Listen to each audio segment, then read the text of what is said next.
Oi, pessoal, eu sou a Fernanda do Episódios da Fer e hoje tá começando mais um episódio. Hoje a gente vai conversar sobre como cuidar de adolescentes com epilepsia. Afinal, é bem aquela fase, né, de transição e adulto. Será que tem alguma diferença? Bora saber? Então, solta a vinheta.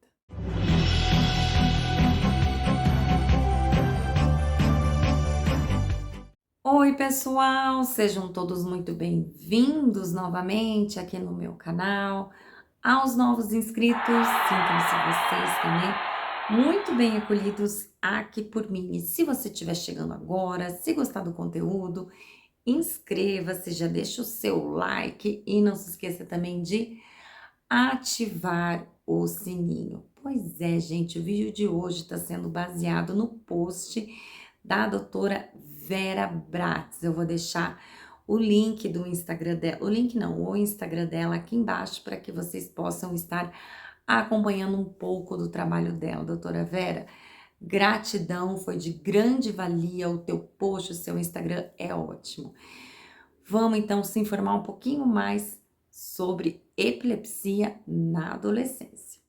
Então, gente, segundo a doutora Vera Bratz, essa transição que ocorre da infância à fase adulta, ela é cheia de descobertas e conflitos. Quem aqui não lembra? É uma fase difícil e complicada, né? Existe muita curiosidade herdada da criança, mas em contrapartida também é esperado um pouco daquele comportamento adulto. Então fica aquela confusão. Eu me comporto como criança, como adulto, e aí falando sobre todas essas dificuldades que nós passamos. Você já imaginou nessa fase aí de transição receber o diagnóstico de epilepsia? Assim, quem tem epilepsia compreende o quão frustrante, complexo isso pode ser, porque aconteceu comigo. Agora, assim, quem não tem a doença, pensa, ai, é o diagnóstico de só mais uma doença. Então, você continua assistindo o vídeo aqui, que daí você vai se informar um pouco mais e, quem sabe, mudar um pouco o seu pensamento.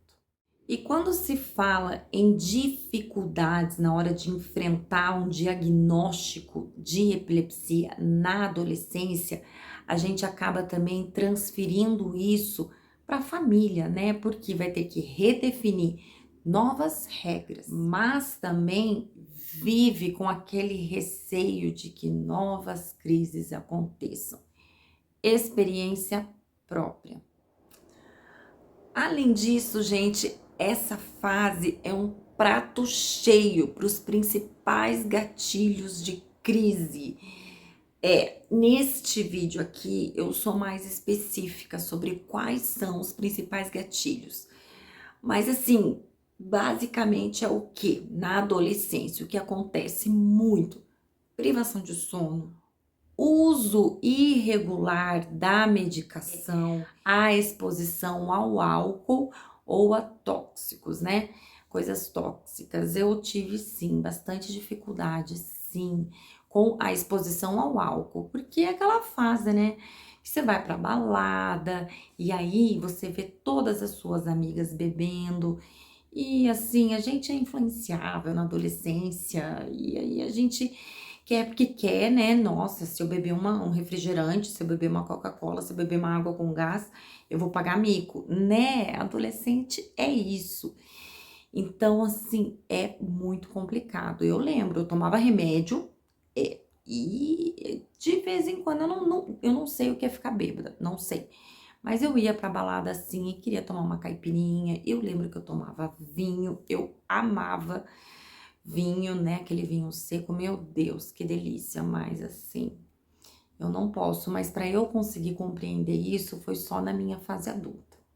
Então, de verdade, não é nada fácil para um adolescente compreender isso e resistir a essas tentações para a adolescência, que hoje pra gente nada mais é do que algo que as pessoas utilizam para se distrair, mas que para mim não faz a menor diferença, e que bom.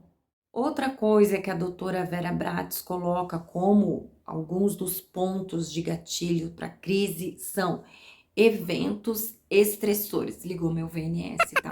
Então não liguem, vou deixar aqui no card caso você não saiba o que é, o que seja o VNS. Tá, e o que que são esses eventos estressores? Vem de estresse, né? E fala sério, cara, você ser adolescente, você tá estressado o tempo todo, principalmente com os seus pais, né? Eu era com a minha mãe na época, meu Deus!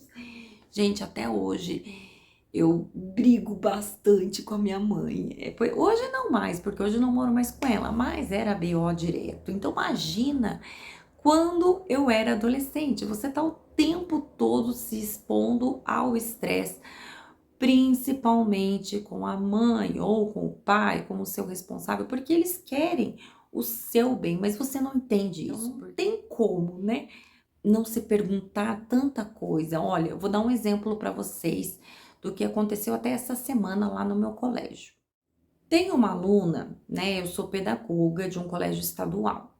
E aí tem uma aluna que ela perguntou, ela fez questionamentos para as amigas dela sobre mais essa questão do corpo, a descoberta, e aí elas começaram a conversar entre si, e aí brigaram, e aí foram até a coordenação pedagógica e deduraram essa menina, mas inventaram outra história, distorceram tudo. E aí a gente sentou, esclareceu as coisas e ela falou para mim assim: pedagoga, pelo amor de Deus, não fale pro meu pai, porque o pai dela realmente ele é muito bravo.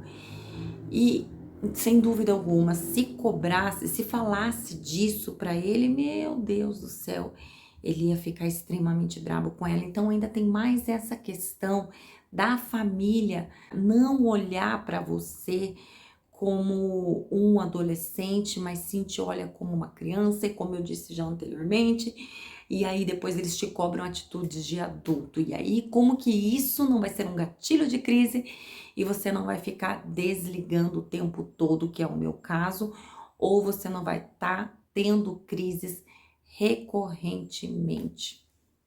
É difícil.